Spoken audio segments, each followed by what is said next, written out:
Welcome. I know this video is late and I am sorry for that. I will try to be more frequent. Chapter 59, Helheim. As Kratos and Mimir started trekking on their way to the massive temple in the center of the lake to reach Helheim, Mimir's eyes wandered repeatedly to the strange, curved sword strapped to Kratos' back. Mimir had been looking at Kratos' back ever since they had entered the land beyond realms, his sharp mind piecing together a puzzle that he had been working on for quite some time. There is a direct gate ahead that would lead them to the forge where Brock had set up his shop, which is closer to the roots of the tree of Yggdrasil, the very mechanism that they would use to travel into the frozen wastes of Helheim. Do you have something on your mind? Kratos, who was feeling the intense, burning stares of Mimir, suddenly asked Mimir. He had felt the weight of Mimir's gaze ever since they started walking from the boat, and Kratos had initially decided to ignore it until he could not tolerate the scrutiny anymore. Are you a Greek, brother? Mimir said in a straight manner, not caring about discretion anymore as he walked alongside the Spartan. This question made Kratos stop dead in his tracks. He turned slowly to look at Mimir, who then took the silence and the intense glare as a solid confirmation of his words. So that is where I knew you from. You have a trait that has been bothering me since the beginning, something familiar in the way you carry yourself and the rage you suppress. You are the bloody ghost of Sparta, Mimir added with a tone of realization. This statement caused Kratos' irritation to skyrocket immediately. He had just encountered the haunting ghosts of every single being that he had killed back at his home, and now, the words of Mimir had reminded him once again of the title he despised. Do not call me that, Kratos reacted in an irritated, low voice, warning Mimir as if the words he had spoken were nothing but a vile insult. Do not mistake me, brother. From what I heard, the Pantheon had it coming, and they were far from innocent. But it is still a bit to take in. I knew you hated gods, but you really cannot stay away from them, can you? Mimir said, as his disbelief could not be hidden. He shook his head slightly, marveling at the fact that the man who brought down Olympus was standing right in front of him in the realms of the north. You must say nothing to the boy, Kratos said sternly to Mimir. Mimir just sighed a little bit, as he knew this secrecy was the very reason why they were currently on this dangerous adventure, while Zelos had been left behind tending to the sick Atreus with Freya. Your secret, brother, is the reason why we are walking to the realm of the dead. I know how haunted your past is, but it is not a reason to sacrifice your current, present and future with your son. You might not feel it, but Atreus could feel the distance between you. You hated gods, and that hatred extends to all the gods, and that inevitably includes your sons, Mimir said with his profound wisdom. He knew that despite Kratos' tough exterior and his stoic nature, Kratos would do anything for his own family, but his silence was hurting them. Do you think I do not understand that? I know the risk that he faces, but my past is not something to be proud of. This weapon on my back, and the other weapons that are still buried under our house, are a keen reminder of who I used to be, Kratos said. He finally vented what was weighing heavily on his heart, admitting that the blades of chaos were not a tool of triumph, but a badge of shame. This statement just made Mimir silent. He does not know the entire situation of Kratos' life, and just knows the basics from legends and stories, but from what Mimir could deduce, Kratos had been heavily weighing on what to do for a long time. The two just continued to walk in silence, the air growing colder as they approached the temple. They came out of the gate, where they were led directly to the forge area, where Brock had set up his shop. When they came out into the workspace, Brock, who had been deep in the zone in his works, hammering away at a piece of metal, suddenly felt a foreign magic enter the vicinity of his forge. When he tried to look for the source, sniffing the air like a hound, he saw that the source of this strange power was resting on the back of someone he knew well. Hey, you reek of foreign magic, Brock said towards Kratos. He called out to him and walked slowly towards Kratos, wiping his hands on his tunic. Kratos had just stopped near the counter, with Mimir standing faithfully on the side. Sweet Nana's nethers, what are those? I have never seen the like. That has got to be a family heirloom, Brock said, adding to his initial reaction. His eyes were glued to the blades of chaos, as the magic that he had felt radiating from the back of Kratos was something that he had felt for the very first time in all his years of smithing. No, nor will it ever be, Kratos said with much conviction and venom, making it clear these were not treasured items. However, Brock, who had been focusing entirely on the craftsmanship of the weapon, did not read the emotional message behind the words of Kratos. Son, my brother and I created Mjolnir for the big idiot. I know form and quality. And them is special. I say, Where are the little turds? And why are you with this old goat? Brock said as he explained his expertise. But then, he snapped back from his initial attraction to the weapon as he noticed that Zelos, one that he owed a lot to, and Atreus, were missing from the group. They were replaced with a horned figure that he had recognized from the past. Ah, how I have missed you, silver-tongued dwarf, Mimir said with a laughing expression, enjoying the insult. Brock just ignored the pleasantry as he was still waiting for the answer of Kratos regarding the boys. Atreus has fallen ill. Zelos is tending to him with a friend, Kratos said without revealing the name of his friend. He does not want to bring any more trouble for Freya, especially with Kratos slowly learning the complicated life and experiences of Freya with the Aesir. What happened, Aesir? Brock immediately became serious, with his tone dropping to its deepest level, showing genuine concern for the boys. No, the fault is mine, and my responsibility to make it right, Kratos said, as he cleared any misunderstandings about the cause of the sickness. We all gotta take responsibility sometimes, huh? Say, what can I do to help him? I can do things. You want me to tag along? I can swing a hammer if needed, Brock said as he offered his services to Kratos, showing a rare side of kindness. No, your work is here, Kratos answered, declining the offer. Where are you off to anyway?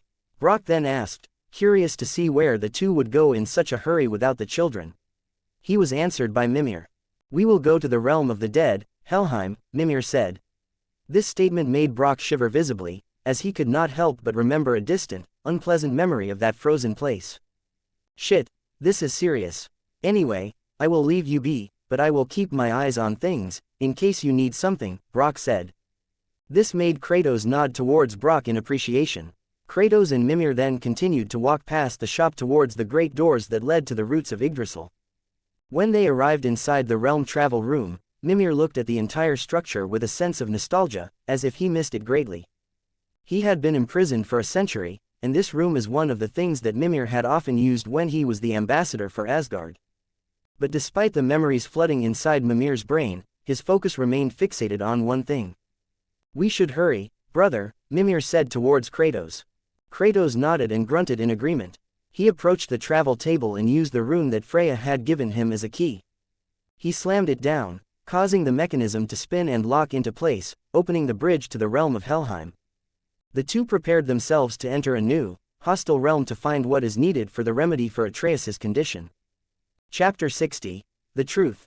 Several agonizing hours had passed by since Mimir and Kratos had left the sanctuary of the turtle's shell to journey into the cold wastes of Helheim. Inside the warm cabin, the air was thick with tension and the smell of herbal remedies. Zelos had just been patiently waiting for his father and Mimir to come back, sitting beside the bed where his brother lay. Freya was seated next to him, holding his hands firmly, as they both spent a heavy silence together. They did not even do anything or speak much, as they just watched over the unconscious body of Atreus with unwavering focus. The boy seemed visibly uncomfortable, twitching occasionally in his sleep, as Zelos felt that Atreus was still burning with his fever, the heat radiating off him like a furnace. Then, in the midst of the heavy brewing silence, a sudden, violent sound shattered the peace as the heavy wooden door was thrown open. The impact shook the house's frame.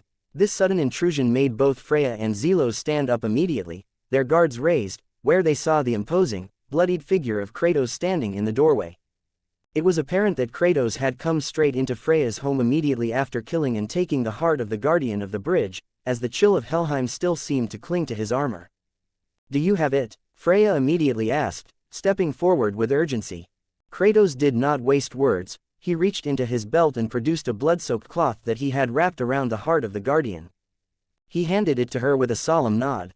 When Freya took the heart, she immediately turned to her table to begin the preparation. Kratos began walking slowly towards Atreus and Zelos, his heavy boots thumping on the wooden floor. At the same time, Mimir stayed behind near the entrance, observing Freya's work with respect and curiosity. Back of your hand, father, Zelos informed Kratos, instructing him on how to check the temperature without waking the boy. Kratos did what Zelos had mentioned towards him, placing the back of his rough, scarred hand gently against Atreus's forehead.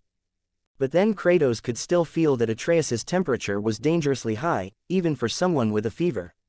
He is still ill, Kratos commented with much concern, his voice low and gravelly. He was still incredibly worried over his son's condition, especially with Kratos knowing the weak constitution Atreus had suffered from since birth.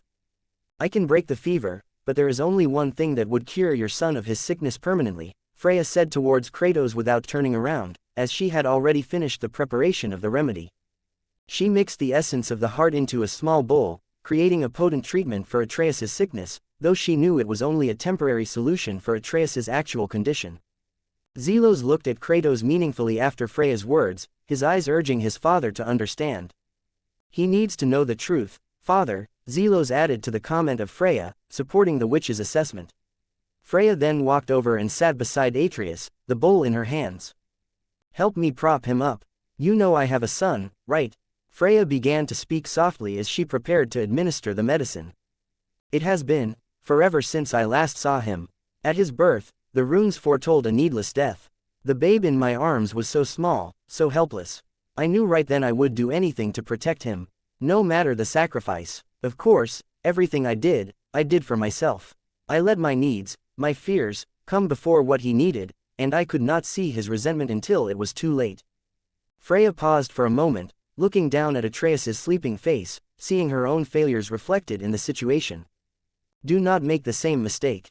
Have faith in him. I know the truth is not simple, but nothing is when it involves your child, Freya then continued to say. Both Kratos and Zelos quietly listened to her wisdom, the weight of her regret filling the room. They both assisted Freya in any way they could, with Kratos helping Atreus sit back up to drink the mixture, while Zelos placed a hand on Atreus's chest to ensure that the magical treatment got absorbed properly by Atreus's body. It is a curse. The boy has been cursed, both of my sons have been cursed, Kratos had just managed to reply with a heavy heart. He looked down at the floor, as he fully believed what he was saying. It was so much about Kratos believing that being a god is akin to a terrible curse that ruins the lives of everyone around them. Not known to Kratos is that after Atreus got made drunk on the intense treatment, the boy's senses had started to return. Atreus slowly awoke, his mind clearing from the fog of fever, which had fully happened just the moment before Kratos called both of his sons cursed. This made Atreus go completely silent. He did not ask what happened or where they were. He just tried to stand up, and his grunts made a lot of noise as he struggled with his returning strength. Do not leave without me, Atreus said weakly to both Kratos and Zelos. Hearing his voice, both his father and brother wore relieved expressions. Zelos then took Atreus's arms and examined him for a moment, checking his energy flow. Still, Zelos already knew that Atreus's physical condition was significantly better now that the fever had broken. It is good to have you back, Zelos said, smiling warmly at his little brother. But what he got as a reply was a weak, distant nod from Atreus, which was far from his usual enthusiastic self. Zelos did not take it personally, as he knew that Atreus must have heard Kratos' words earlier about being cursed and took it to mean the wrong thing. Atreus then stood up on shaky legs, as he looked around Freya's place once again, orienting himself. At the same time, Kratos shook hands with Freya, thanking her silently. Mimir and Zelos accompanied him as they prepared to leave. They paused to look through the magical window in Freya's house, which offered a breathtaking view of Vanaheim, a lush, vibrant contrast to the snowy Midgard. I will never forget this favor, Freya, Kratos said in his most sincere and earnest voice. Although his deep tone often made his gratitude sound more like a threat than context, these words made Freya smile at him, understanding his nature. No need to mention it, my door is always open, Freya answered graciously. This made Atreus walk towards Kratos, his face set in a stony expression. I am ready to leave, father, Atreus said to Kratos. His tone was cold, he was still not recovered from the hurt he felt. Kratos turned and looked at Freya and Zelos, checking for their approval. They both nodded, indicating that Atreus was well enough to travel with them once again. This made Kratos nod in confirmation. Mimir then looked at Freya once again, bowing slightly. It has been an honor meeting you again, your majesty. Seeing you work still never ceases to amaze me, Mimir commented on Freya's skill. Freya just hummed with agreement, acknowledging the compliment, but did not talk directly with Mimir, as old wounds between them still lingered.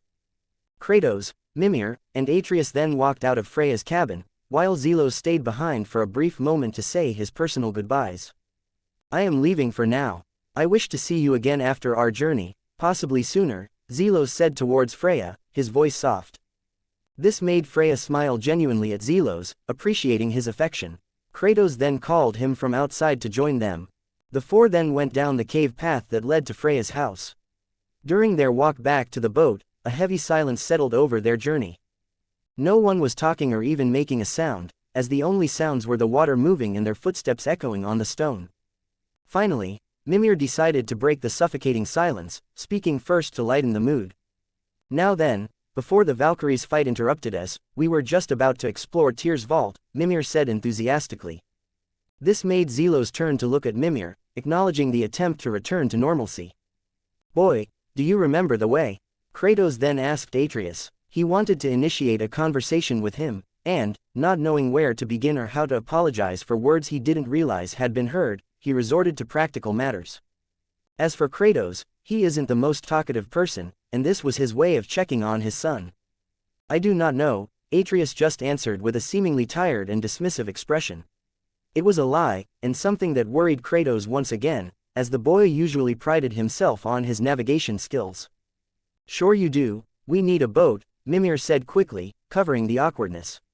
He turned towards the riverbank, where they saw the vessel waiting for them. Ah, see, the boat washed ashore. Someone did call the serpent earlier, and the waves must have pushed it here, Mimir added, seeing that the boat they had used was in a different place than where they had left it, likely due to the shifting tides caused by Jormungandr. All of you get in, I will pull, Kratos said. He grabbed the rope of the boat as he noticed that Atreus had not even answered Mimir's observation. This made him see that Atreus was really acting strange, as Atreus kept quiet once again, staring at the bottom of the boat. At the same time, Zelos just waited for the moment to pass. He had decided to say something and reveal his own secrets much later, only after Kratos had done his own confession, feeling it was his father's place to speak first. Kratos pulled the boat into the water and began to row, the rhythmic splashing the only sound. You are quiet, are you not well? Kratos asked Atreus again, seeing the boy still had a gloomy, resentful expression. I guess, Atreus replied shortly.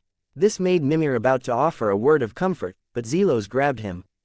Zelos indicated to Mimir with a shake of his head not to interrupt their conversation, as this was a moment between father and son. Kratos stopped rowing. He let the boat drift for a moment. I know you overheard my talk with Freya. You think you understand what I said. But you do not. Why do you say nothing? Kratos said to his son, his voice stern but not angry. This made Atreus finally turn to look at Kratos and Zelos, his eyes filled with hurt. You said I was cursed. You think I am weak because I am not like you or Zelos. I know I was never your favorite. But after all this, I thought, maybe things were going to be different. Atreus then voiced his concern, his voice cracking slightly. This made Kratos stop pulling the boat entirely. Zelos watched, realizing that the root of Atreus's insecurity had surfaced once again. You do not know everything, boy, Kratos just said, struggling to find the words. Yes, but now, I know the truth. I know what you think of me, Atreus then said accusingly. This made Kratos reflect once again. He remembered the words of Zelos, Mimir, and Freya all at once. Every urging to tell the truth for Atreus's sake echoed in his mind until finally, he realized he could hide it no longer. The truth, Kratos repeated, testing the weight of the word. I am a god, boy, from another land far from here. When I came to these shores, I chose to live as a man. But the truth is, I was born a god, and so were you and Zelos. Kratos then finally said the words that had been buried for years. Zelos observed his father closely and noticed that Kratos' shoulders seemed to drop, as if he had just taken a massive load off his back, appearing visibly relieved that the secret was finally out in the open. Chapter 61, True Nature. As soon as Kratos said those heavy words, he immediately looked over at Atreus to gauge his reaction. The boy's expression could not even be described as anything other than incredibly stunned. Atreus looked as if he was not able to comprehend the words that just came out of Kratos' mouth, his eyes darting between his father and the water as if searching for a punchline to a joke that never came. The silence in the boat was deafening, only broken by the gentle lapping of the water against the wood. Can I turn into an animal? The very first words that came out of Atreus's mouth were these, as it was the very first thing that had come out of Atreus's mind. He did not ask about strength, or immortality, or the burden of power. His mind went straight to the stories he had heard about gods shifting their shapes. Yes, Zelos answered instantly. This immediate response made both Atreus and Kratos look towards Zelos. They were confused by his words, and Atreus's expression turned into a strange one. He was trying to ask if Kratos knew about such abilities, but when Zelos answered instead of Kratos with such certainty, the atmosphere became indescribable. Kratos narrowed his eyes, wondering how his eldest son knew the specifics of a heritage Kratos himself had only just revealed. There's also another truth that I want to talk to both of you about as we are speaking of the true nature of things, Zelos said calmly. This statement left Kratos confused, as it was not what he had expected to happen. Kratos thought that he was the only one who had been keeping secrets in this family, and he was prepared to bear the weight of that alone. He did not anticipate that Zelos was holding a card of his own. As we are talking about true heritage and nature, I think it would be appropriate to mention this fact right now, instead of later. Mother is the last living giant in Midgard. She is a part of the Jotun race, meaning that Atreus and I are both Jotun and God, Zelos then said. The revelation hit the boat like a physical blow. The mouths of Atreus and Mimir dropped open in pure shock. Mimir, who prided himself on knowing all the histories and secrets of the 9 realms, looked as if someone had just told him the sky was made of stone. I did not see that coming, Mimir immediately replied to Zelos, his voice filled with genuine disbelief. Kratos turned and looked over at Zelos with a solemn expression. His grip on the oars tightened until the wood groaned under the pressure. Is this true? Kratos asked. His usual stoic tone was heard, but there was an undercurrent of intensity. He put down the oars of the boat that he had been pulling to look thoroughly at Zelos, who met his stare without flinching. Why would I lie about this? This is the reason why Atreus could hear Mother in the realm of Alfheim. Her soul came to merge with the light of Alfheim rather than go to Helheim because she is a member of the Jotun race. Their souls work differently than mortals, Zelos said towards Kratos, explaining the logic behind the events they had witnessed. Why had you not said anything until now? Kratos then asked, his voice low. We are talking about our true nature, Father.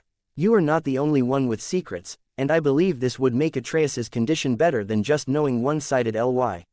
He needs to know both halves of himself to find balance, Zelos said towards Kratos.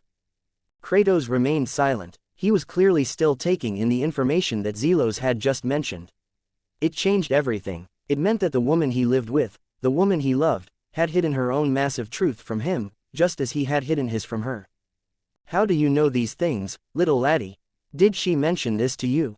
Mimir asked Zelos for clarification, trying to piece together how the most intelligent man alive missed that a giant was living in the wildwoods. Here is a magic that Mother had taught me before, Zelos said. As he spoke, he raised his hand. He used one of the giant's magic spells. Suddenly, thick, sturdy roots summoned from the rocky part of the cave ceiling burst out of nowhere. It was almost the same as the veneer magic that Freya had used when they went to the realm of Alfheim, but more primal and earthy. Zelos's eyes also shone once again. For the first time, Mimir saw Zelos's eyes shine clearly in the cave's dim light. It was the same way his own eyes shine, but there was a difference. Unlike Mimir, whose eyes are constantly shining due to the enchantments placed upon him, Zelos's eyes shine like Mimir's only when he uses giant's magic. His eyes turned from their standard color until pure Bifrost energy started flowing into Zelos while using their magic, indicating that the magic that the giants use comes from eyes that are made out of Bifrost crystals. It was something that the giants had gifted to him and Tyr long ago. Your eyes, Mimir said. He looked closely, and this visual proof made him realize that Zelos's words were valid. Given his own relationship with the Jotuns and his knowledge of their gifts, it was one of the traits he knew but had thought extinct. Can we go back to what you said earlier? You said I could turn into an animal. How did you know that? Is that a part of my Jotun abilities? Atreus, who only now realized the magnitude of his situation, immediately asked Zelos. It was one of the abilities that he was concerned about, as the idea of becoming a wolf or a bear fascinated him. No, I can just see your true essence. You are a god with a divinity of change, which gave you the ability to shapeshift. This means that you are not limited to changing into animals. You can turn into anyone's appearance without any problems if you master it, Zelos said towards Atreus, correcting his brother's assumption. What are you a god of? Atreus then asked curiously about Zelos, wondering what his older brother's domain was. Sorcery, Zelos said. This answer shocked Mimir once again, causing him to shake his head. No, you cannot be. Odin is not yet dead. He's not fond of sharing his things, and he could feel if there's a god born that has the same divinity as him, and he would eliminate them, Mimir said towards Zelos, arguing based on the rules of the Norse pantheon he knew so well. Maybe you are forgetting that Father's godhood did not originate in these lands. Our lineage does not follow the rules of Odin, Zelos said towards Mimir, who looked at Mimir confusedly before realizing the logic. Enough. I want to know why you kept quiet about this, Kratos said, cutting off the theological debate. He turned towards Zelos, demanding an answer regarding his wife. I did not want to overstep Mother's wishes. She said nothing, and I wanted to respect her decision. I did not even mention to Mother that I knew her secret, but deep down, I think she knew that I knew, Zelos said towards Kratos. Kratos then became silent. He looked at his son and realized that he could not talk about keeping secrets, as he too has a lot more secrets than he let on. Kratos' past remains shrouded in mystery to Atreus, and he believed it was the same for Zelos as well. However, from Zelos' perspective, he knew exactly what kind of cruelty Kratos had done. Zelos remembered his past life. He remembered playing the games where Kratos would slaughter innocent civilians in Greece to gain health or red orbs to upgrade his weapons. The perspective of playing a game and living the reality of the game is vastly different. To Kratos, those were mistakes of a past life, but to Zelos, who knew the extent of the slaughter of bystanders just for power, it was a terrifying truth. It is a secret that Zelos would not let out, even if this cost him his life, because he knew that if Atreus learned that their father killed innocents not for war, but for mere resources, it would wreck the boy. So, Zelos kept his silence, allowing Kratos to maintain his dignity while they sat in the drifting boat, bound by blood and lies. Chapter 62, Atreus' Abilities. What kind of abilities do you think I will get? Atreus asked Zelos. They were now paddling steadily in the calm river, moving the boat towards the massive structure of Tyr's temple. They were on a mission to retrieve the Black Rune, the key that they needed to travel to Jotunheim. Mimir was walking on the deck of the boat, quietly listening to the conversation, as he was clearly incredibly interested in what Zelos' answer regarding the boy's potential would be. Here, let me show you what you will be able to do if you learn to control your anger properly, Zelos said. He stopped paddling for a moment and reached out. He touched the back of Atreus and forcibly activated his transformation. Zelos did this by transferring a specific frequency of divine rage that he could control at will. It was just like the rage Kratos possessed, but Zelos had refined it. He poured this energy into Atreus, and Atreus was partially transformed without any problems. The boy gasped as his bones shifted rapidly. His head then turned into the head of a wolf, complete with gray fur and golden eyes, which surprised Mimir once again as he watched the sudden transfiguration. This is what you will be capable of. You have seen Father get angry, right? You notice the fire that comes out of his body. Then suddenly, he would be empowered and stronger than before, but he would only yell and strike. It is a divine energy that controls his own divinity. I call this energy divine rage. Now, I believe you will reach a state where you do not need to use divine rage as a catalyst, and you will be able to transform freely, Zelos said. Atreus turned to look at the reflective surface of a magical mirror that Mimir had quickly conjured in front of him. Atreus saw his reflection. His head is now in a wolf's head, snarling and panting, while his body is still his normal human body. Whoa, do you have these abilities? Atreus asked. His voice sounded guttural and strange coming from the wolf's mouth. As he spoke, Zelos cut off his divine rage's supply to Atreus. This action directly cut off the transformation Zelos had kickstarted, and Atreus's face morphed back into a human form in a matter of seconds. Of course, but my divine rage works differently than yours or Father's. Every god is very unique in their own divinity. There are also the minor divinities that I cannot detect on you yet, as only you yourself could detect this when you mature, Zelos said and explained the nuances of godhood to Atreus. Maybe this is the reason why I hear voices in Alfheim and in the mountain. It is one of my godly abilities, Atreus said towards Zelos, trying to connect the dots. No, that is part of our Jotun nature. I could also hear those voices. The Jotun could communicate with the very essence of someone or something, which allowed Jotuns to develop magic that even Odin wanted to have desperately. But I think your penchant for language is one of your godly abilities, Zelos explained. This statement noticeably made Atreus look a little bit sadder. He looked down at his hands, feeling underwhelming compared to the feats of strength he had seen. Does that mean I will not be able to become as strong as your father? Is it that all I got is the language kind? Atreus said. This question made both Mimir and Zelos look offended on his behalf. Excuse me, little laddie, but language carries a lot more power than what you are describing. It is the foundation of all civilization and magic, Mimir said, as he defended Atreus's godly powers with the passion of a scholar. That is correct. Knowledge is passed down from language, and not everyone can understand languages as fluently or instinctively as you. The runes that would lead us to Jotunheim need an understanding of language on a level that even I could never reach. Without you, we cannot open the path, Zelos added to the statement of Mimir to boost his brother's confidence. This made Atreus look surprised. He had not considered his utility in that manner. I never expected that both of you would be passionate about languages, Atreus said towards Zelos and Mimir with a small smile.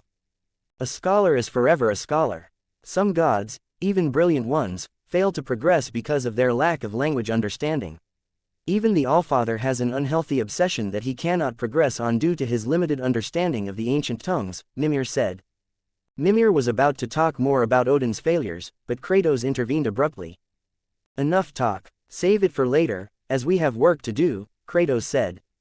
Due to their discussion, the three did not notice that Kratos had already led them to the dock. They had arrived at the entrance of the vault, where they would collect the black rune that they would need to enter Jotunheim. The four then unboarded the boat. Mimir walked in front with Kratos, as he was much more familiar with the structure of Tyr's temple than Kratos, Zelos, and Atreus. He was doing his job as a guide, pointing out the architecture. Atreus walked beside Zelos, his mind still on the earlier lesson. Can you teach me how to control my divine rage? Atreus said towards Zelos. Zelos couldn't help but cringe inwardly at the name. I really want to call it Spartan rage, as that is what it truly is. But I think I am already suspicious enough as it is, Zelos thought to himself. The name, Divine Rage, was just a placeholder he used to ensure that Kratos would not ask any difficult questions about how Zelos knew about the specific combat techniques of Sparta. At this point, Kratos had not yet talked about his homeland or his training. You can control it by acknowledging there is something to rage about in the first place. You need a trigger. Like if your enemy is the Aesir, you could imagine the deaths of countless Jotun on their hands. Atreus, you would be able to connect to that pain a lot more easily than I, Zelos said. He started teaching Atreus techniques to maintain his constant anger and fuel his power. If that does not work, make up a scenario in your head. Imagine father and me being killed in front of you. Imagine a scene where you were made to watch us die helplessly. Repeat it, playing in your head over and over again. Something that is repeated enough would be seen as true by your mind eventually, Zelos said towards Atreus. Atreus immediately started following Zelos's advice. He began imagining Zelos and Kratos dying at the hands of Thor and Balder. In the scenario in Atreus's head, the gods had used a dirty trick to catch Zelos and his father off guard. The vision made Atreus even angrier, his fists clenching tight. Then, a little bit of fire started appearing outside of Atreus's body. However, it was so small and flickering that it would not even power the transformation of Atreus into a small insect, let alone a wolf. Alright, it is clearly not working yet. The rage is there, but the direction is wrong. How about you start visualizing yourself transforming into the animal you want to become? Create a full, vivid visual in your mind. I forgot that this is an extension of magic, and magic is visualization. If you cannot clearly visualize something, you will not be able to use it, Zelos said towards Atreus. Atreus nodded and closed his eyes to focus on the image of the wolf as they both followed Mimir and Kratos back into the depths of the temple. Chapter 63, Ignorance is a Bliss. As the four walked deeper inside the main hall of the Temple of Tyr, Atreus's questions for Zelos did not stop. He was still asking Zelos about his own capabilities as a Jotun and what that meant for his perception of the world. Zelos decided to show rather than tell. He turned his eyes towards Atreus and touched his head to share his vision directly with Atreus. What Atreus saw was too much for his brain to handle immediately. The different colors, signifying differences between natures, magical currents, and living essences, flooded his mind in a chaotic stream. It made Atreus incredibly dizzy, and he vomited on the side of Zelos, who just laughed at the reaction. Ha ha ha ha, enjoyed what you saw? Zelos asked Atreus. Atreus wiped his mouth with the back of his hand and looked at Zelos with a little bit of resentment, but mostly, he was shocked by the sheer volume of information. Is that what you always see? Surprisingly, you are not dizzy just by looking around, Atreus said towards Zelos, who offered him a cloth to clean himself. This question made Zelos smile at Atreus. There is a difference between being born with it and being given it. My brain had evolved to accommodate this kind of eyesight, just as your brain had evolved to accommodate the languages you had been encountering. Even if you are not aware of your true nature, your body has been preparing for the moment that you come to know, Zelos said towards Atreus. This explanation made Atreus realize why some writings just suddenly entered their meaning into his brain despite not encountering the specific dialect earlier. Zelos explained more and more about the nature of their heritage until they arrived at the center of the room, where a sand bowl mechanism stood waiting. Kratos turned towards Atreus, who had been listening intently to the explanation that Zelos had been providing him earlier. Atreus then turned towards his father, noticing the expectation. "Can you read it?" Kratos asked. It was as if he was trying to see if what Atreus's abilities were really true, or perhaps testing the boy's focus, as Zelos had been telling Atreus about his gifts. This interaction made Mimir giggle a little bit from the side. "Death itself I swallow. To spring forth life tomorrow," Atreus read the riddle carved into the wood. This made Kratos raise his eyebrow towards Atreus, impressed by the speed of the translation. "Oh, I like that one. I wonder if I wrote it," Mimir interrupted with a grin. Zelos laughed at Mimir's words. "Please, the only things you would write are pieces of incomprehensible texts due to you never being sober enough," Zelos said to Mimir. This sparked a debate between the two about Mimir's past habits that Kratos and Atreus chose to ignore. "Do you know the answer?" Kratos asked Atreus. Atreus looked around the mechanism until he saw a specific rune on the dial, read it, and realized it was the answer. "It is Earth. Let me write the rune for a little bit," Zelos said towards Kratos, stepping in to assist. He traced the rune of Jord into the sand with his knife. It was a name that was familiar to Mimir. "Ah, the runic symbol for Jord, the previous wife of Odin, and the mother of Thor. I remember now, I really did write this," Mimir said towards Zelos and Atreus. They waited for a moment as the magic took hold. The entire platform where the four of them stood began to descend into the depths of the temple, as if it were a massive stone elevator. "Now I realize why you are so angry towards me on the realm of Alfheim," Atreus said suddenly in the quiet of the descent. "You know the true nature of Mother, and your anger is culminating due to my wanting to side with the Light Elves. You do not want Mother's soul to be used for a war, instead of just peacefully resting in the light of Alfheim, as you know that it is the place where Mother's soul is resting." Atreus said this towards Zelos, who became silent for a bit, acknowledging the boy's perceptiveness. "Ignorance is bliss, brother. The less you know, the less worry you have. It may seem stupid, but other people would give up anything to lessen what they know," Zelos said towards Atreus. Atreus then got sad once again. He realized that his brother had been carrying this kind of burden for a long time. Atreus realized that Zelos must have known the sickness of their mother that caused her death, and had done anything he was capable of to save her, but the inevitable still came. This realization outweighed all of Atreus's knowledge that he is a god. It led to the suppression of his supposed arrogance that might otherwise have surfaced. In this case, his Jotun heritage was revealed earlier, which made Atreus realize what kind of burden his mother, and, by extension, he and Zelos, is under, as well as the challenges they will encounter in the future. Ah, but not every knowledge is to be treated like that. Like how Tyr used his knowledge and powers to stop wars rather than create one. You should use both of your godhood for goodness, like Tyr, Mimir then said.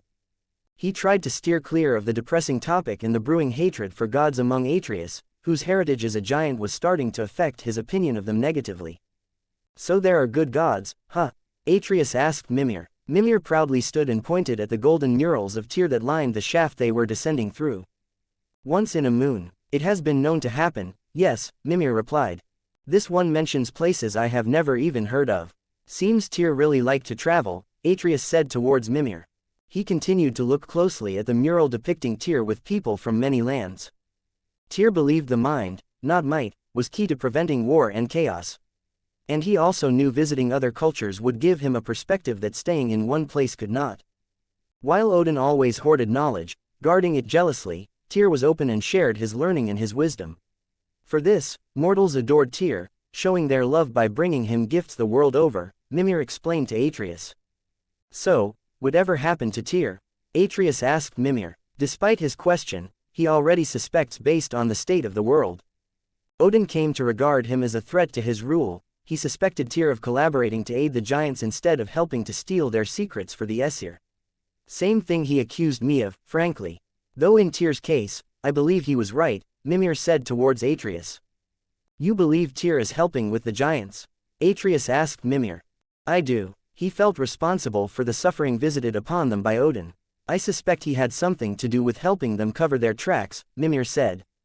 This made Atreus realize something important, but before he could tell it, his mouth was covered by Zelos. Zelos moved with blinding speed and killed a spectral green raven that was flying over them in the shaft. Careful what you discuss in public, you do not know who is listening, Zelos said. As he spoke, the lift that had been bringing them down officially stopped at the bottom. They all saw what the Tyr's temple consists of. While they looked, Zelos used a curse where the birds of Odin would never be able to fly even near the temple of Tyr, blinding the Allfather to their current location. Chapter 64, Artifacts of Tyr. Where is the rune, Mimir? Atreus asked. He looked around the expansive chamber, trying to find the object that would lead them to their next destination. Mimir, walking beside them, raised a hand and pointed toward a large, floating rock structure suspended in the center of the room. It was surrounded by several rotating rings, clearly indicating a mechanism of some sort. Right up there, lad. It seems Tyr hid his path behind a bit of a brain teaser, Mimir explained. Seeing this, Atreus realized that there was a complicated puzzle that they all needed to solve before they could retrieve the black rune. However, before they could attend to the mechanism, the group took a moment to process their surroundings. Mimir, Atreus, and Kratos, who was also scanning the area for threats or exits, looked around the place where they stood.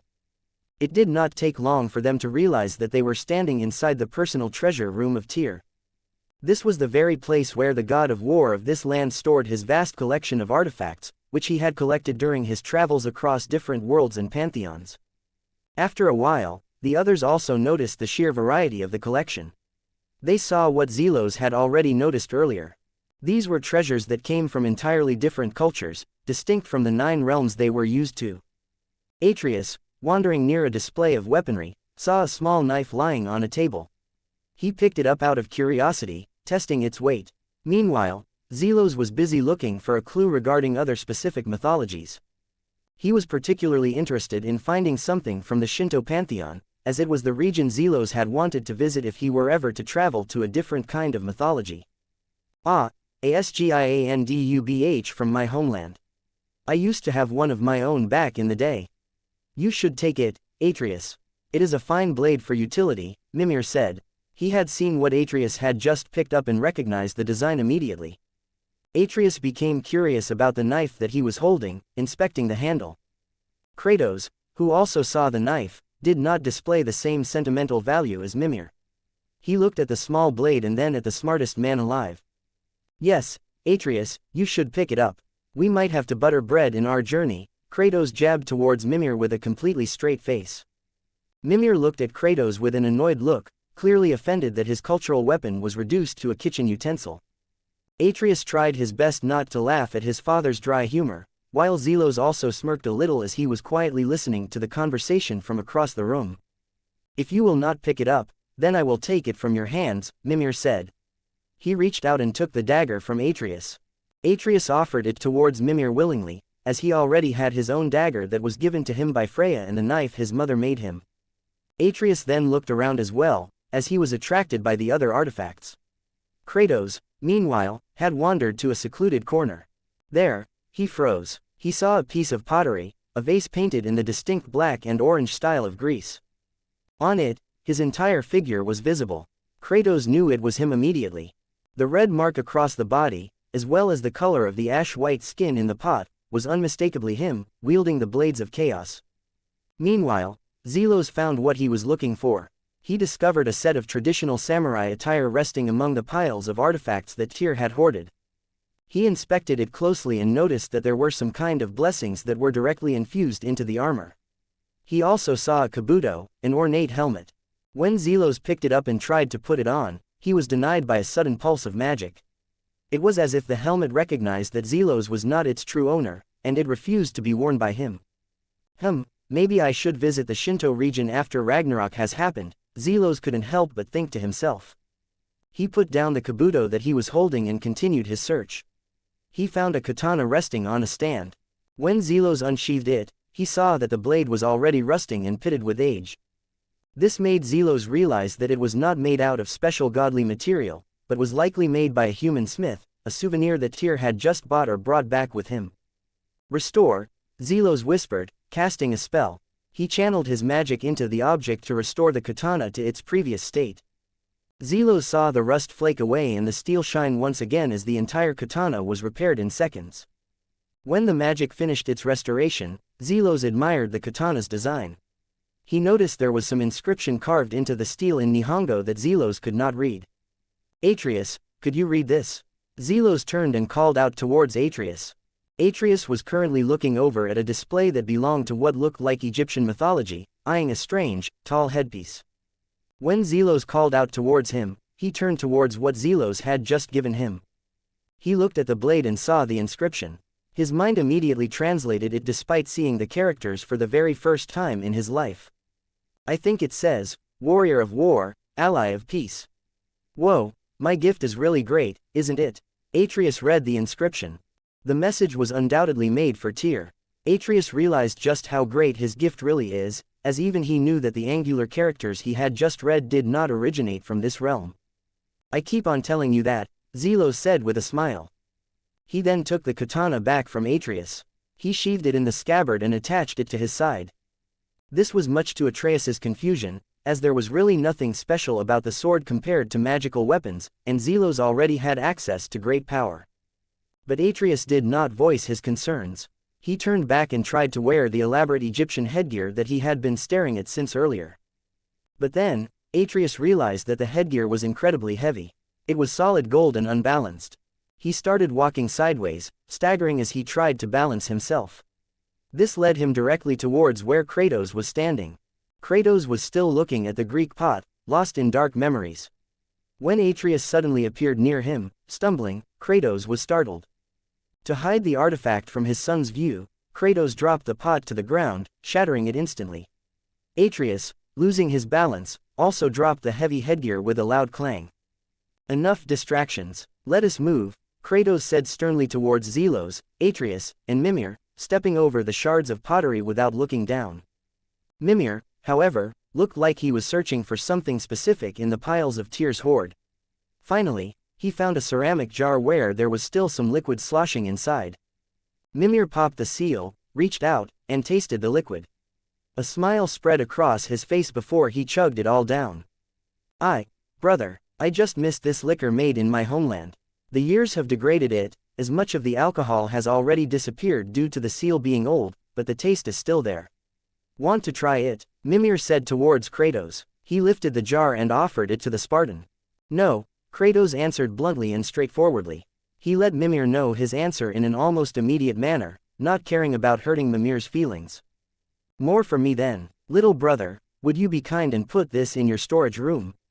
Maybe we could restore it later for the alcohol to return to its full potency, Mimir then said towards Zelos. Zelos agreed immediately and stored the jar away in his dimensional storage.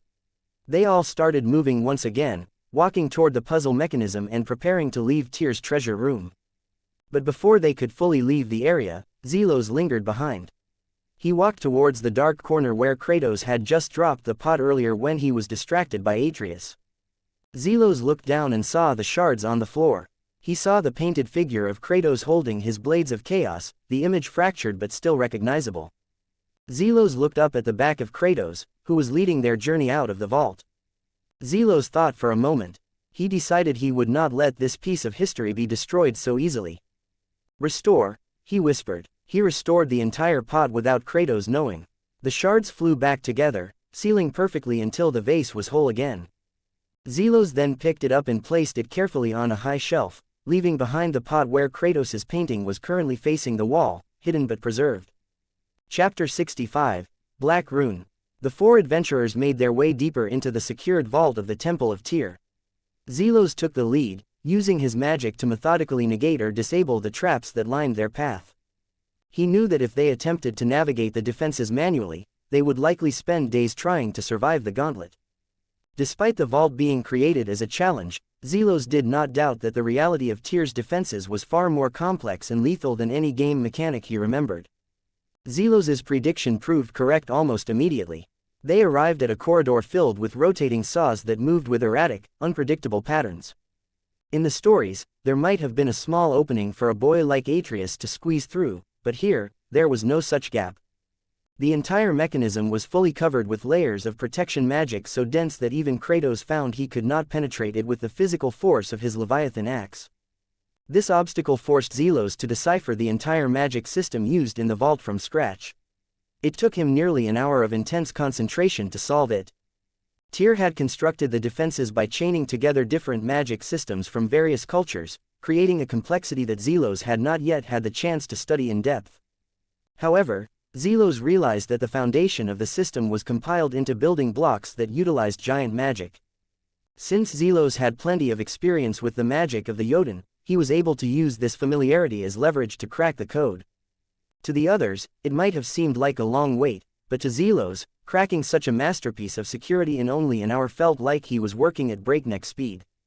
After several hours of searching, dismantling traps, and exploring the vast interior of the vault, the group managed to solve the majority of the puzzles barring their way. Finally, the four arrived at the final piece of the gauntlet. A massive gate stood in front of them, locked tight. In the upper middle section of the gate, a receptacle held a restless, floating green orb of energy. Atreus looked at the strange mechanism, confused for a moment, and voiced his concerns. "So, what is next? Do you know what kind of key would unlock this gate?"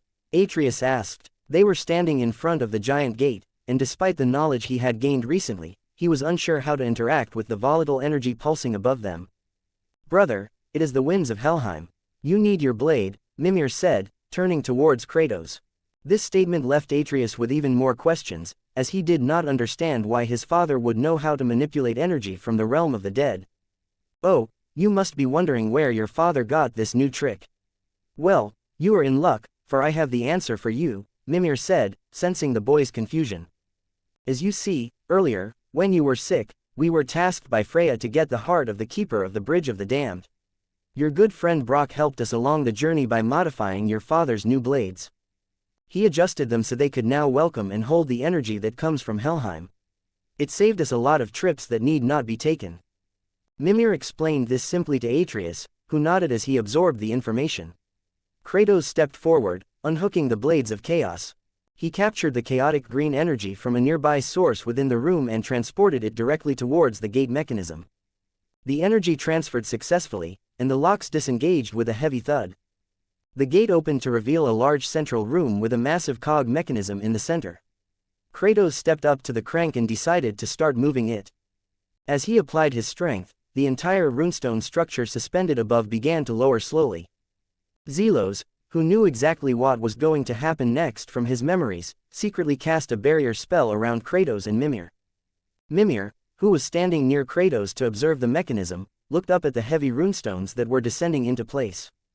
As the runestone lowered to its minimum height, the trap sprang. Suddenly, thick vines erupted from the internal workings of the cog. They lashed out with incredible speed, attempting to wrap around Kratos and crush him. However, the barrier that Zelos had preemptively cast flared to life. It blocked the vines instantly and then flared with intense heat. Zelos had woven absorption magic into the mix of the barrier, which directly absorbed the Bifrost energy, empowering the vines and used it to burn the plant matter to ash. "That was close. You never know where the traps are in this place. Good thing I am always prepared," Zelos commented casually towards Kratos. Kratos turned towards his son, nodding in acknowledgement as he realized Zelos was the one responsible for the protection. Mimir, who had leapt back in surprise when he heard the whipping sound, dusted himself off. "Atreus, pull the chains to start moving the runestones. Perhaps there is a needed sequence before we can proceed," Kratos then said towards Atreus. Zelos stood by and looked at the puzzle.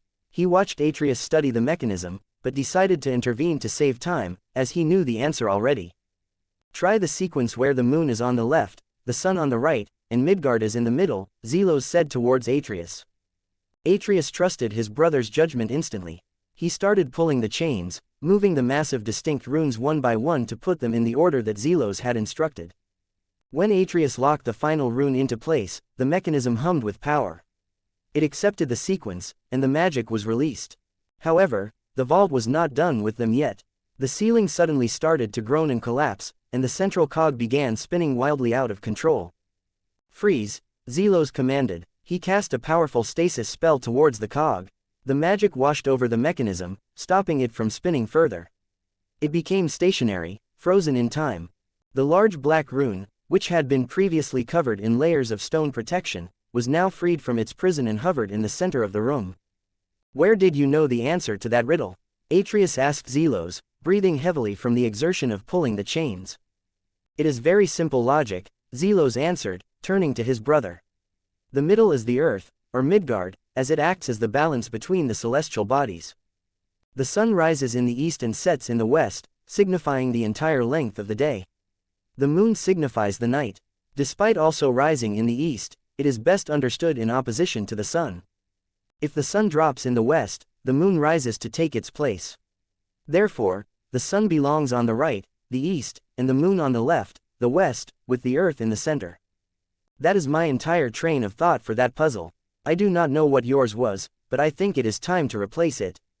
Zelos explained the logic that he had formulated when he had solved the game in his previous life. He had remembered the solution clearly because he had gone through it over and over again. "This entire vault is full of traps, but at least thanks to Zelos, we skipped a lot of them.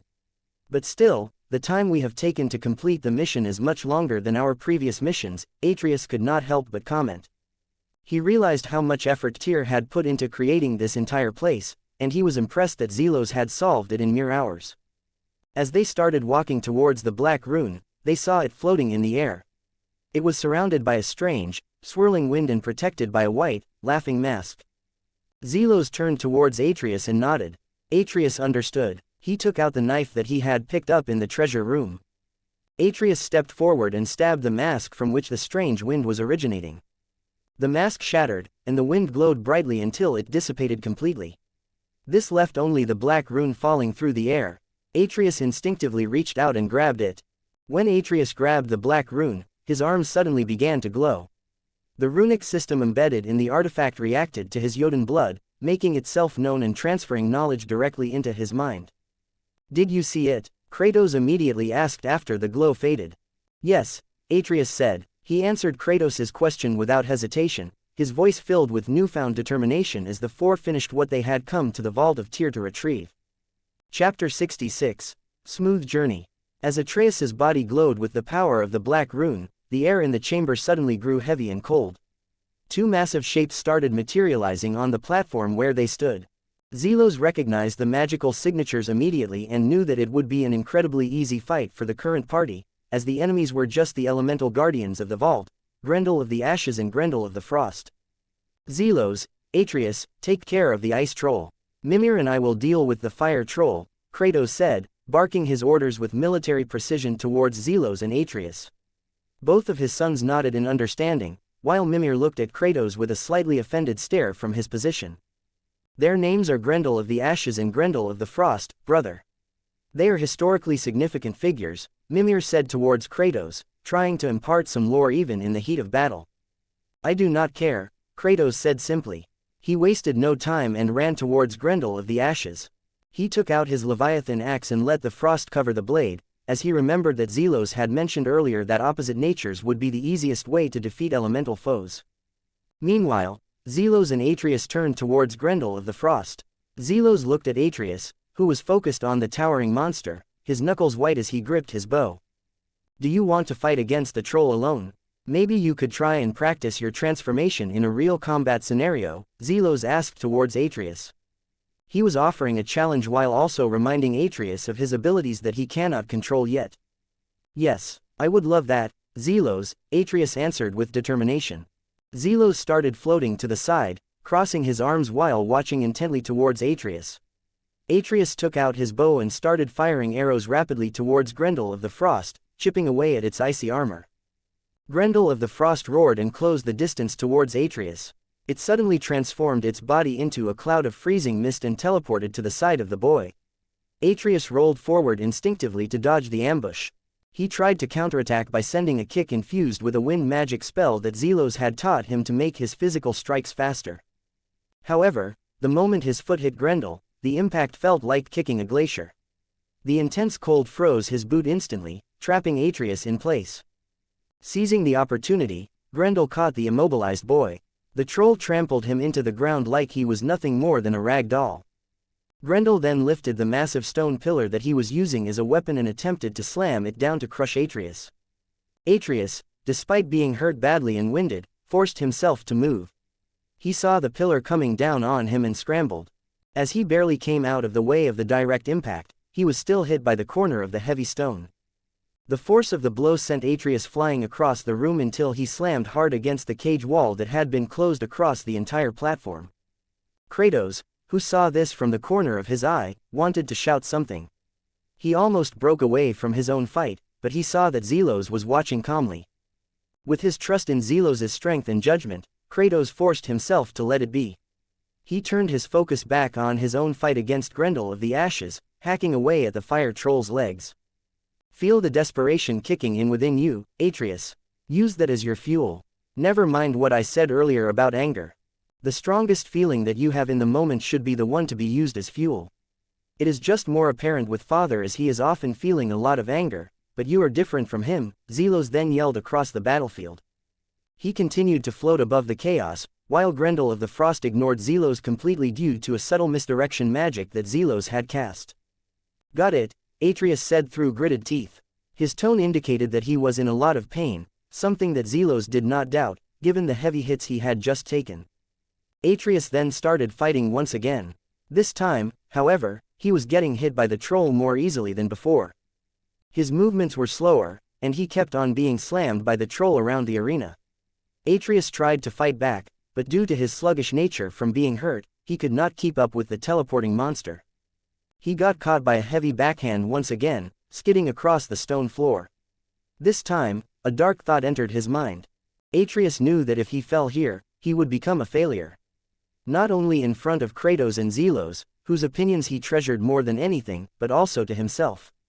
He knew that with his true heritage revealed and the possible persecution that he would fight against in the future against the likes of Thor and Odin, he could not afford to be weak. No, no, no, no, no, no. I cannot be defeated here. I cannot be weak, Atreus thought repeatedly. He turned his head towards the dashing troll that was charging to slam him into the ground once again to finish the job. Then, deep inside his chest, a burst of heat started coming out of his body. Unlike the earlier attempts where pain came from the effort, this time, Atreus felt some kind of relief. It felt as if this power was just right, a key fitting into a lock. Then, Atreus started changing. His body contorted, shifting from his normal form into another one entirely. In a flash of golden light, Atreus suddenly transformed into a massive bear with the same height and bulk as Grendel of the Frost.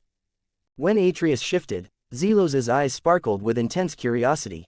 He was not just watching a fight, he was observing the raw flow of mana. He saw the way that the magic flowed in the body of Atreus, rewriting his biology, which he memorized instantly for future reference. The bear that was Atreus roared, a sound that shook the vault. He began attacking Grendel with feral intensity. He swiped his big paws towards the lifted pillar that Grendel tried to slam towards him. The stone pillar was destroyed by the sudden burst of strength that Atreus displayed. Atreus then launched himself towards the troll, using his own weight and momentum to tackle Grendel. The force of the impact dropped Grendel onto the ground with a thunderous crash. Atreus directly sat on the chest of Grendel and started mauling him. He repeatedly clawed deep marks into Grendel's icy hide. The troll tried to fight back, punching at the bear, but as Atreus built his momentum, his strikes became stronger and stronger. Finally, Atreus's claw reached further deeper into the chest cavity and attacked Grendel's heart entirely. With a sickening crunch, the frozen heart was crushed by Atreus. After the battle, the silence returned, broken only by the heavy breathing of the bear. Atreus, whose predatory instincts were still prevalent and running high, turned towards the nearest moving object. He saw Zelos, who was now standing on the ground. The bear roared and started running towards him like a wild beast intent on a kill. Zelos did not flinch. He waited until the massive beast was within range. Then, with a little bit of effort and precise timing, Zelos struck the sensitive snout of Atreus with an open palm. The shock of the blow stunned the beast and made Atreus drop towards the ground, his legs giving out. "Focus, dumbass. Do not let the instincts of a bear swallow yours," Zelos commented dryly. He was now holding Atreus, still in his bare form, in place with a binding spell.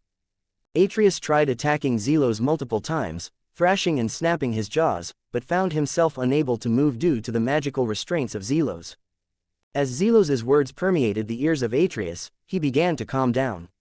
The red haze in his eyes faded. He slowly breathed in and out. After a while, the fur receded, and the massive bulk shrank. Atreus then transformed back into his normal form, lying on the floor and wheezing from exhaustion, while Kratos and Mimir walked over to watch. "That is amazing, little laddie," Mimir could not help but comment. He saw the strength of Atreus's transformation, and it was a lot stronger than the strongest bears in the mortal forests. Kratos turned towards Zelos, his expression stern. "That was reckless and dangerous," Kratos said towards Zelos, reprimanding him for letting the boy take such a beating. "I know, but now that Atreus has transformed once, it would be easier to transform into the next one, as he already knew the feeling of letting go," Zelos said towards Kratos, justifying his methods. He looked down at Atreus, who was still catching his breath. Kratos sighed for a moment, accepting the result even if he disliked the method. He knelt in front of Atreus. "Are you well?" Kratos asked. He looked closely at Atreus, noticing that the boy was without the wounds that he had gotten against the troll earlier when he was getting defeated. The transformation seemed to have healed him. "Yeah, it is just a strange feeling. It was like there was something that was controlling my body other than me," Atreus said towards Kratos, describing the sensation while Mimir and Zelos listened. "Oh, that is just the instincts of what you had transformed into. Animals have different minds than gods or men, but once you learn how to control and integrate it, your transformation will be even stronger," Zelos then explained to Atreus. Zelos's eyes shone brightly once again as he checked Atreus's vitals. After a short while, Atreus managed to recover his stamina. He then stood up, dusting himself off. They were now ready to go back to the sand bowl mechanism to finally begin their journey into Jotunheim. Chapter 67, Road to Jotunheim. As the four of them went back to the platform containing the sand bowl mechanism, Atreus remained incredibly silent. He knew that if nothing went wrong with their current plan, they would now finally go to the realm of origin of both Zelos and himself. He began contemplating exactly what he wanted to see in that realm. Am I hoping to see giants preparing for the inevitable war of Ragnarok? Or just them living peacefully with each other? Atreus thought to himself, his mind racing with possibilities. "What troubles you, boy?" Kratos asked out of concern. He had noticed the deep concern and the ever-changing expression on Atreus's face. Ever since Atreus had learned that he was part god and part Jotun, something had fundamentally changed in Atreus's character, and Kratos was watching him closely. "Nothing. It is just that I cannot believe that our journey is almost over. We only need to go back to the peak of the mountain, and then we will be the very first ones to set foot on the realm of the giants for who knows how long," Atreus said. He tried to inject a tone of excitement into his voice, but it came out sounding fake and forced. It was something that Kratos and Zelos, who were quietly listening on the side, caught immediately. "Why are you really quiet?" Kratos bluntly asked Atreus again. Atreus just became silent. His expression of smiling and excitement that he tried to display after being called out by Kratos disappeared instantly.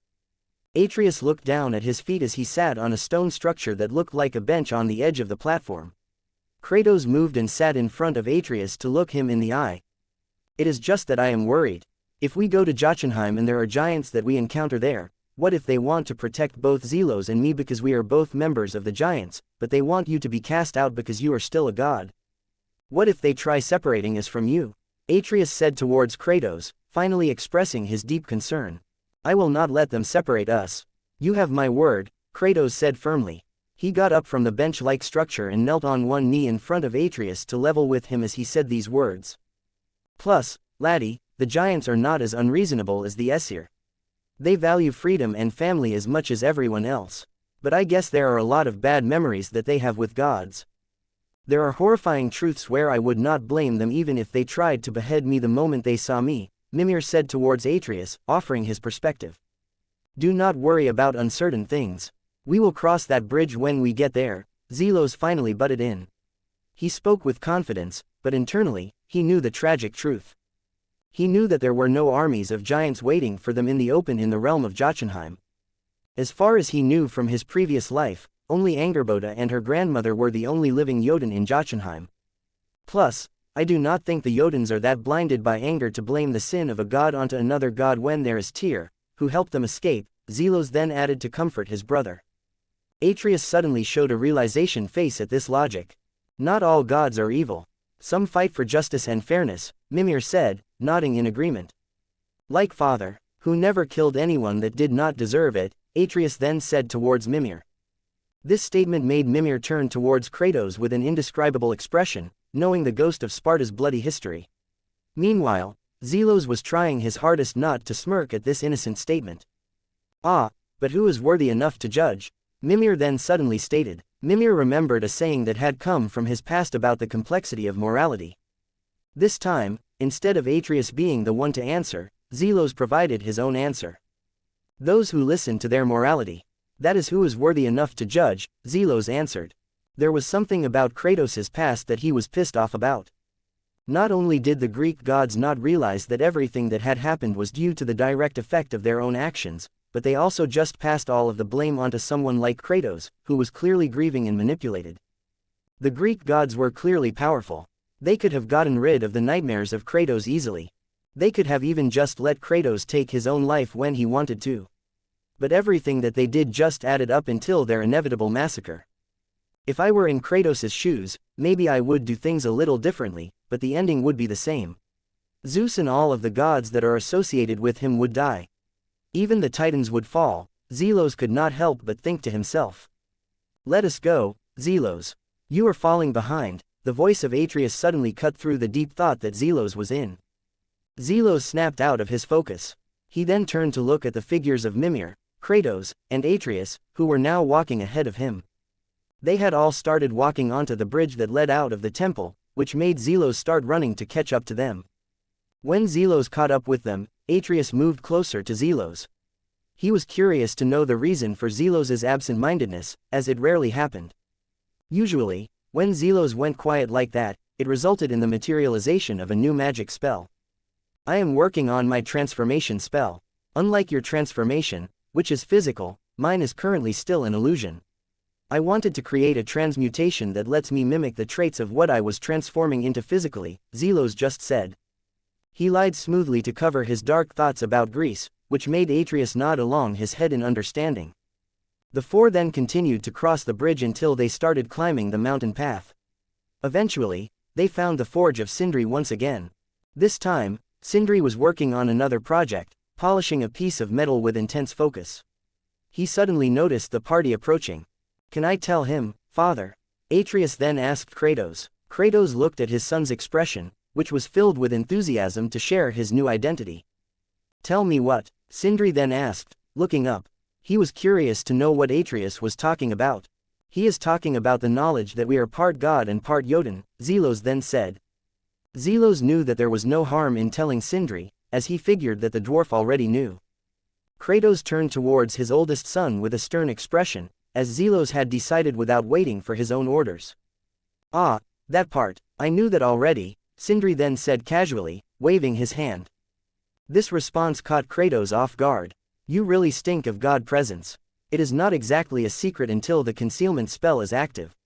The part where you are a Jotun is also known to my brother. Faye is the one that seeked us out for that weapon. She said it was for her mission of guarding Midgard and making sure that no god reached Jotunheim once again. Pretty ironic considering she married a god, am I right? Sindri then said towards the four. His casual revelation did not earn Sindri any dramatic reactions, but rather a shared silence as the group processed the irony. Chapter 68, Enhancing Godhood. Sindri had just spilled everything he knew with a casual indifference that left the group stunned. He spoke without a care in the world, unaware of the weight his words carried as he revealed that he and his brother had known the truth about Faye all along. Not only that, but he casually referenced the true nature of Kratos as a god, shattering the secrecy that had bound the family for so long. Atreus, realizing that even the blacksmiths knew more about his life than he did, began asking more and more questions about his mother. It seemed that everyone around him knew the specifics of his mother's true nature except for him, Zelos, and Kratos. They had been kept in the dark for all of their lives, and the frustration was finally boiling over for the young boy. Both of my parents are secret keepers. I understand that they wanted to protect me, but shouldn't I know this? I have the right to know who I am. It is really complicated, Atreus could not help but say in a slightly annoyed tone. He looked between his father and the dwarf, unable to help but question the reasons for his mother being so secretive about her origins. Boy, family sure is complicated. Believe me, I know that better than most, Sindri could not help but comment as he thought of his own brother, Brock, and their incredibly complicated relationship. They did really care about each other deep down, but pride always got in the way of things. It was something that Mimir could tell at first glance just by observing the way Sindri hesitated when speaking of his kin. Your family is still family. Do not let your pride get in the way of things before it is too late, Mimir said wisely towards Sindri. Sindri became silent for a moment, clearly affected by Mimir's words. However, realizing that it was not the time for sentimental reflection, he forcibly snapped himself out of his confusion. He shook his head and started going back to his forge, where he compulsively cleansed himself and the entire area before returning to his work. Never mind that, what can I do for you? Sindri then said, trying to regain his professional demeanor. Kratos put down his axe on the table. He knew that they were now in the final moments of their journey. The peak was within reach, and the unexpected was supposed to happen. Kratos, ever the warrior, started preparing his mind and body for a possible fight, especially with them preparing to enter a realm unknown to him and his sons. Meanwhile, Zelos stood slightly apart from the group. He put his entire attention towards the essence of Magni that was still lingering on him from their previous battle. He had been quietly refining it within his own magical core. His goal was to remove the specific essence that made it Aesir in nature, stripping away the connection to Odin and Thor, and distilling it down to become a purer representation of godhood. It turns out that Magni is not just a brute, he holds the domain of the god of strength. This was the same specific godhood that the concept of strength represented in ancient myths, distinct from his father's general domain. It was a raw, physical power that Zelos found incredibly useful.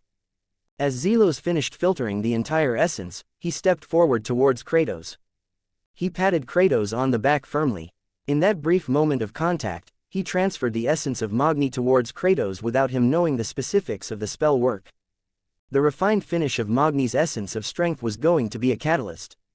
It was designed to restart the missing magic of Kratos that had been inaccessible since Greece was destroyed, as magic is directly tied to a homeland, and Kratos had been cut off from his source for too long. Zelos meticulously refined this essence to let Kratos' magic restart, but he added a crucial modification. He was directly creating a link between Kratos' dormant magic and the world tree itself to replace the lost connection to Greece.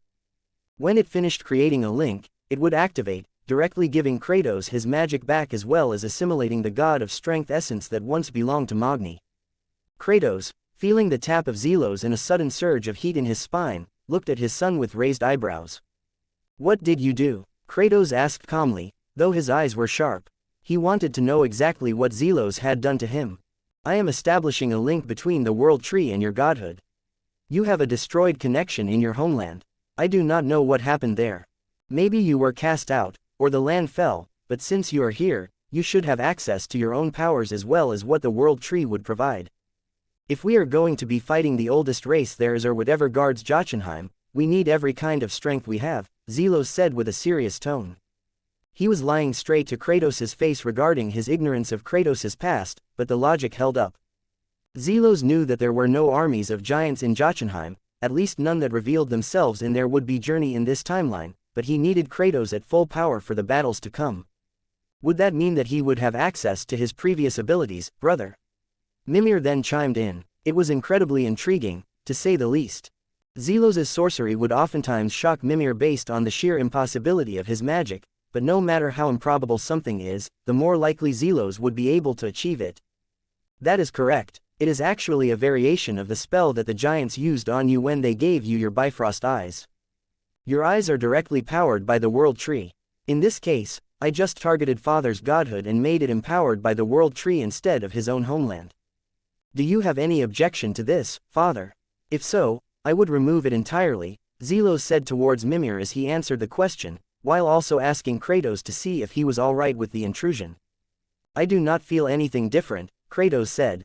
He was looking at his arms, turning them over. There was nothing that had changed in his very being physically. But then, after a moment, the sensation hit him. Kratos felt his heart beating faster and faster. It thumped against his ribs like a war drum. It felt like he was entering his rage form, but clearer and more potent. Suddenly, arcs of energy danced across his skin. Fire and lightning came out of his own body, but it was not just any lightning. It was a crackling, intense, gold-colored lightning. "This is not a part of my abilities before," Kratos said, looking at the sparks flying from his fingertips. He could not release a golden lightning blast on his own, as that specific power was part of Zeus's abilities, not his. "I think it is what the World Tree has given you. I use the godhood essence of Magni as a catalyst to establish your connection with the World Tree. With him being a son of Thor, the god of lightning, maybe it did have something to do with that residual energy. You do not have any lightning-bearer gods as a relative, right, father?" Zelos then said towards Kratos. He explained the possible reason why Kratos can summon golden lightning with a straight face, while also feigning ignorance of who Kratos' father was. It had not been discussed by Kratos yet, and it would be suspicious if he had brought up the king of Olympus out of nowhere. "No," Kratos then answered immediately. This denial made Mimir directly look at Kratos' eyes. Kratos did not meet his gaze. Mimir, who had pieced together the identity of the ghost of Sparta, knew that Zeus was his father and thus knew Kratos was lying to his children. Atreus looked at his father with wide eyes. It was something that was directly connected to his own nature as a god. He wanted to know if maybe sometime, he could bear lightning too, but Kratos' answer made him a little bit disappointed that there was no hereditary link to such power. While all of this was happening, Sindri was just finishing the upgrades on the Leviathan axe. The process was taking too long due to the already immense strength of the axe, and Sindri was thinking hard about where he should incorporate the structural changes to handle the new grip. "Done," Sindri then suddenly yelled out triumphantly. His shout shifted the topic away from the uncomfortable discussion about the relatives of Kratos and back towards the weapon. Kratos immediately walked off and took the weapon from the rack. As he held it, the new magic within him reacted. He stared at the golden lightning that was creeping up the handle of the Leviathan axe, merging with the frost to create a weapon of terrifying power. Chapter 69, Another Valkyrie. Following the chaotic events that led to the restoration of Kratos' access to his magic, the four travelers prepared to leave the forge. They left Sindri behind to continue his work, but before they fully departed, Mimir held back for a brief moment. He exchanged a quick, hushed word with Sindri. Although Kratos and the boys did not hear the specific contents of what Mimir had just whispered, the intent was clear to anyone paying attention. Mimir was gently pushing for Sindri to make amends with Brock. It was obvious that despite the bickering and the distance, Mimir knew that both of the Huldra brothers still deeply cared about each other, and he could not stand to see such a bond severed by pride. On their journey back up the path, they inevitably encountered groups of monsters that infested the foothills. Kratos stepped forward to fight against them alone. He wanted to get used to the abilities that he had just gotten back, as it was a power he had not called upon for more than 1,000 years.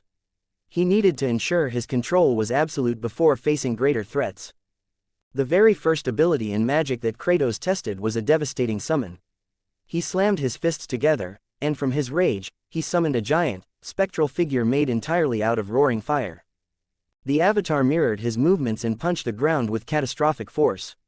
The earth split open upon impact, and the ground exploded, sending geysers of lava and molten rock erupting upwards to incinerate his enemies. The second ability that Kratos utilized was his dormant ability to summon lightning. However, as he called down the bolts to strike a heavy Draugr, he noticed a distinct difference. He was still not used to commanding this specific golden lightning. In his previous state back in the lands of Greece, the lightning that he could summon via the blessings of Poseidon or the raw magic of the land was often blue-colored. Seeing the crackling gold energy arching from his skin made Kratos think that there might be something wrong or fundamentally different about this power. Kratos just contemplated this silently as he thought of the possible explanations for his lightning's color change while they all continued to trek towards their destination. The four then arrived back at the foot of the mountain that they had climbed earlier in their journey. As they walked past the area where they had fought the sons of Thor, they saw Modi's figure. He was exactly where they had left him, still trying to scream and beg for help. Tears and snot were running freely from the face of Modi, creating a pathetic image of a fallen god. However, no one was able to hear his cries due to the curse Zelos had placed upon him. "What did you do to him, Zelos?" Atreus then asked. He looked at the pitiful figure of Modi with a mixture of disgust and curiosity. Mimir, who was walking beside them, was the one who truly understood the horrific condition of this binding technique. Modi was unable to move even an inch of his own body except for his head, which was forced to watch the world pass him by. Modi's situation was made significantly worse by the fact that he was directly tied to the body of his dead brother. He was bound to Magni, the one Zelos had trapped in a state of suspended death, whose body would not decay no matter how long it lasted, serving as an eternal, rotting reminder of their failure. Nothing. I have merely placed a protection stave where no sound nor vision would come out to alert anyone, Zelos answered calmly. Zelos looked at his masterpiece with a cold, analytical gaze. He observed the slowly cracking godhood of Modi. There was also another, deeper reason why Zelos had done this. Zelos has a theory that the strength of the Aesir comes primarily from their obsessions. Odin was driven by his obsession with knowledge. Heimdall was driven by his need for control. Thor was driven by his lust for recognition and battle. Even Baldur was driven by his desperate want to feel or to die. All of them had their own obsession that fueled their power. Now, Zelos wanted to see if he could make the essence of Modi's godhood stronger by manufacturing a new obsession. By making Modi desperate for escape and desperate to become free, he hoped to concentrate that divine energy. Zelos did not know for certain whether it would be a great idea to empower an enemy, but if the results matched his hypothesis, then Zelos would have another potent material to give to Kratos. He recalled that Modi possessed the godhood of wrath, which was an essence incredibly fitting to what Kratos already wielded. The four then continued their ascent, leaving Modi behind alone in his silent prison. The fallen god was still desperately trying to escape, shouting for help that would never come. Eventually, the four encountered a magically sealed door blocking their path into the mountain's depths. Kratos took out the tip of the magical chisel that they had extracted from the dead giant's body earlier. With a heavy thrust, Kratos unlocked the sealed door, shattering the enchantment. The heavy stone doors groaned open, leading them inside the mountain to a much cleaner, untouched part of the caverns. As the four looked around the ancient hallway, they saw a path leading them towards a deeper, hidden antechamber. Kratos, Atreus, Zelos, and Mimir entered the room cautiously. What they saw inside surprised them. Resting in the center of the chamber was another one of the Valkyries, the second that they had encountered on this trip. Like the first warrior they had fought in the hidden vault, this one was also trapped in a corporeal, suspended state. Another Valkyrie, lads, Mimir said. He talked about it casually, as if the others did not even recognize the winged horror in front of them. Like the other one, she is sealed. Do you know what happened, Mimir? Zelos asked directly.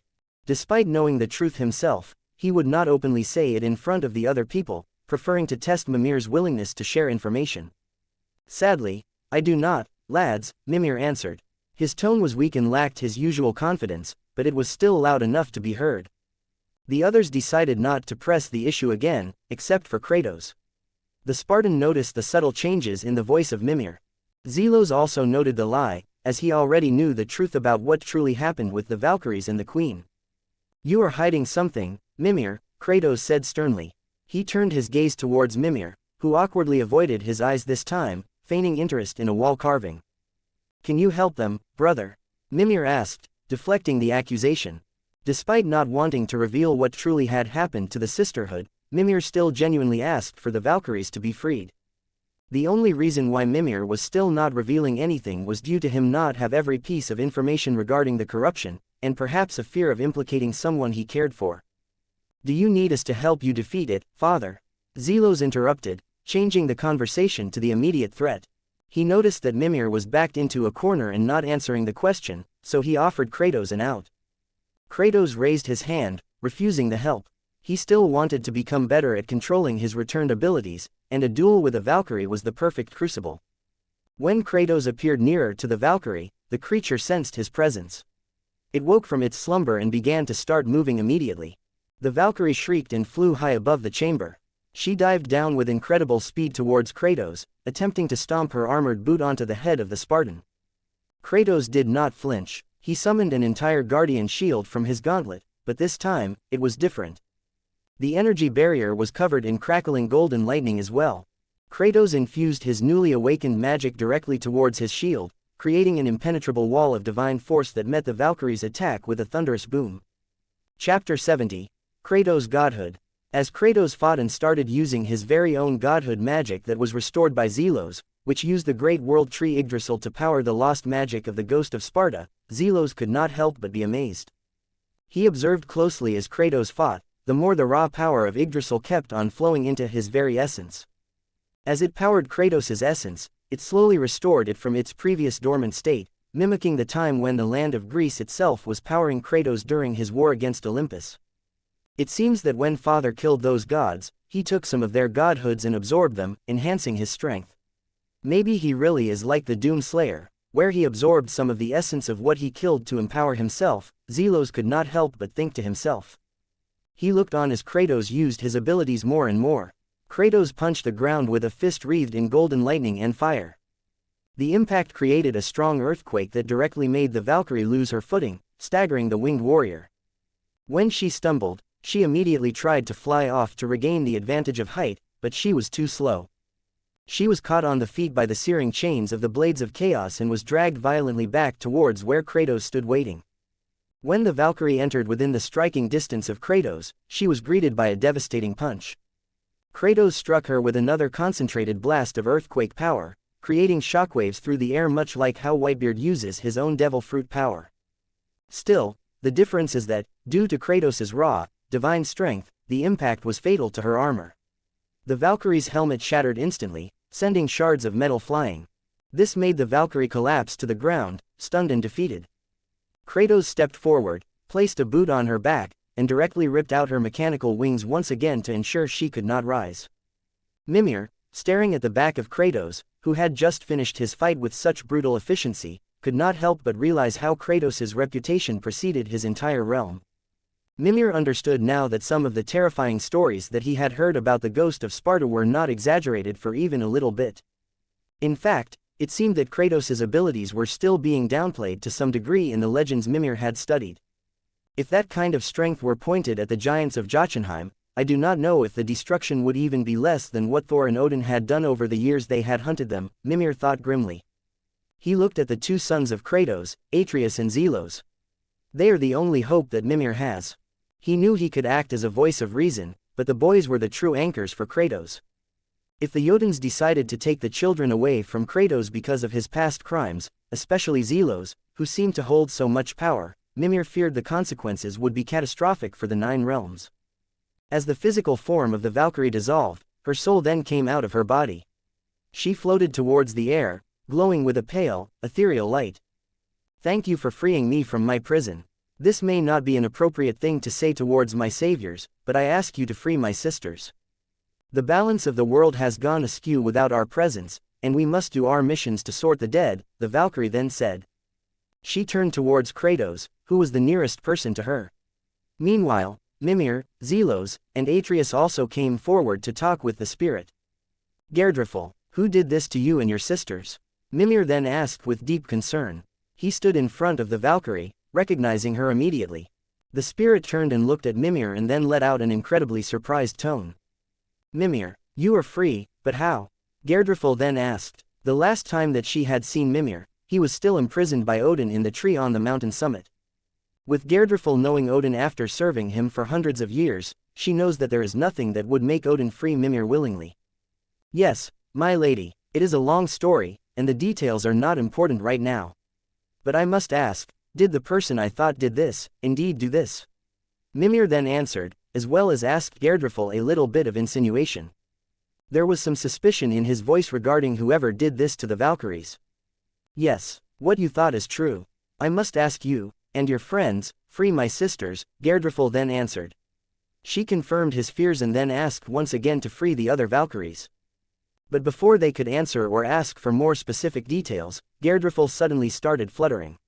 Her form became unstable as she began to dissipate. She could not contain her visible spirit without any corporeal form or a connection to Valhalla any longer. When she disappeared into the light, Mimir turned towards Kratos. Atreus, slowly realizing the gravity of what would have happened if the Valkyries remained trapped, also turned towards Kratos. The Spartan felt the heavy stares of his companions, but surprisingly, he did not shy away or grunt in annoyance this time. "Brother, I know this is a lot to ask for, but I hope you help free the Valkyries from their corrupted form," Mimir then said and asked towards Kratos. "Father, the balance of the realm of Midgard is within our grasp. We cannot let them be," Atreus just added, backing Mimir up with his own plea. This made Kratos consider it more thoroughly. He looked at Zelos, who did not have any immediate reactions and was just quietly looking at the spot where the Valkyrie had vanished. "Why have you gone quiet?" Kratos said in his deep voice. He stared at his oldest son, who always wore a look of knowing. This time, Kratos' stare was reminiscent of the look that he had made when Zelos had first discovered that he was a god, searching for the truth behind the silence. The Valkyries are not in any danger in the traditional sense. They are just becoming corrupted with magic. It is the same as the black breath that blocked the mountain path, but in this case, it affects their minds and causes them to lose their sanity. If they had not been suspended in those physical bodies like that, they would fall further and further until the Valkyries became nothing but husks of empty shells, like draugrs that just attack living beings. Whoever imprisoned them in this state actually saved them from a worse fate, Zelos then said. He started to explain the true state of the Valkyries to the group. They will be freed when they get released from their corporeal form. Whoever did this also ensured that the corruption would not affect the person's soul permanently, only the body, Zelos then added. This explanation made the three understand what they needed to do. With Kratos having his previous powers and magic returned to him, as well as the increasing potency of it as he could feel the world tree fueling him, Kratos is more confident that he can protect both of his sons while taking on this challenge. He accepted the task, not knowing that Zelos could likely defeat the Valkyries without his help, but allowed his father to take the lead to build his confidence. The four then continued their adventure towards the top of the mountain. They left the hidden chamber behind, as now they are going to go to the realm of Jotunheim to scatter Faye's ashes. They agreed that when they got back from the land of the giants, they would start the arduous task of hunting down and freeing the remaining Valkyries. To be continued. Thanks for watching.